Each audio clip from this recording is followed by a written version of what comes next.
মানুষের জ্বলন 10 দিন, আল্লাহর জ্বলন চিরদিন। কোনো মানুষ যদি বলে তোমাকে সুখে শান্তিতে বাস করতে দেবে, তুমি কালেমাটা ছেড়ে দাও, দরকার নেই, দরকার নেই। হজরত বিলালকে, হজরত খাব্বাবকে, হজরত সুমাইয়াকে তাদের কীরকম হালকা হালকা টাচ করে দিয়ে বিলালকে গরম বালিতে টানা হয়েছিল, পাথর চাপিয়ে দিয়েছিল। খাব্বাবকে একেবারে মানে শরীরে খাপ খাপ হয়ে গেছিল লোহার মানে গরম তাপ দেওয়ার কারণে, ছেঁকা দেওয়ার কারণে।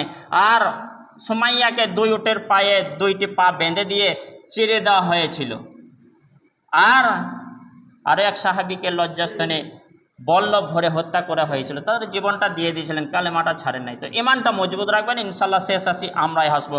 আল্লাহ তাআলা আমাদের যতদিন হায়াত রেখে যান কোরআনের ওপর ইমান রাখতে পারি, বলি আল্লাহুম্মা আমিন। ওমা আলাইনা ইল্লাল বালাগ। যাই হোক, বলে রাখি, কোরআনের হাদিসের ওপর যতদিন বাঁচবেন ইমানটা রাখবেন, কাফের থেকে বাঁচবেন, আর আল্লাহর শাস্তি কখনোই চাইবেন না। মনে মনে বলবেন সব সময় যে আল্লাহ তোমার শাস্তি ভয়ঙ্কর শাস্তি। মানুষের জ্বলন 10 দিন আর আল্লাহর জ্বলন কিন্তু চিরদিন, এটা মনে রাখবেন।